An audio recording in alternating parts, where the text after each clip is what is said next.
Hey, if I had to guess, you've heard the advice that to lose weight, all you need to do is eat less and move more. Well, here's the problem. That is not good advice. It's an oversimplification of a process that has many different layers. You see, the majority of folks have lost weight, but the problem is something like 90% of people who lose over 10 pounds gain that exact same weight back within 1 year.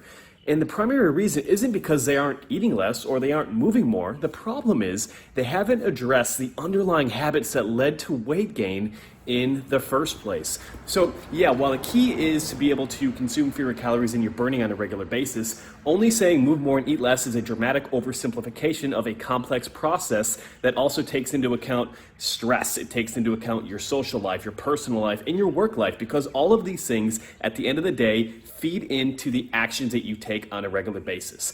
So let's take a step back now and let's talk about habits. Habits sound boring, but the thing is, at the end of the day, we tend to revert back to our level of training. We don't elevate ourselves to what we necessarily want to accomplish. Therefore, if we want to be able to make better decisions without always having to rely on motivation, the key becomes changing the underlying habits. So here is the deal. When it comes to changing your habits, you need to start simple. Let's say you want to be able to work out 5 days per week. Wonderful, but if you haven't been working out at all, adding an hour worth of working out each day for 5 days is going to be a dramatic shift in what you're doing on a day-to-day basis, where it's going to disrupt your personal life, your social life, and your professional life to a point where it's difficult for you to stay consistent. And at the end of the day, consistency becomes the most important part when it comes to changing your habits and, as a result, changing your life. So when it comes to changing those habits, you want to start small. Instead of 5-hour-long workouts, maybe 5 10-minute walks each and every single day to start building activity into what you're doing.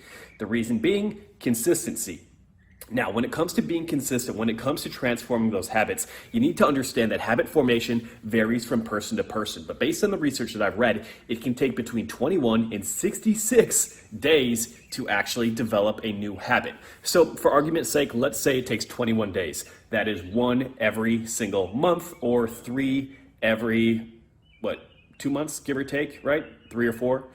Wow, that's bad math. Anyway, going back into it, you can expect to build a new habit every single 3-week span if you stick to it and go consistently. And while this doesn't seem like it's very fast, if you take that out and extend it over the course of a year, if you have developed 10, 12, 15 brand new habits that are healthier than the ones you had before, you're going to be replacing a lot of actions that you were doing each and every single day without even noticing it with healthy habits that are going to help you get stronger, get leaner, and get healthier long term. So you need to understand that, move more, eat less. Is that advice? Yes. Does it make sense? Yes. Is it important? Yes. But until you address the underlying habits that we do without even thinking about, that are leading to weight gain, you're not going to be able to lose that weight and keep it off for good. So if you want a simple strategic approach to losing body fat, to getting healthier and living that healthy lifestyle, and more importantly, keeping it, send me a direct message saying coaching right now, and I will tell you about our simple system inside the Lean Executives Coaching Program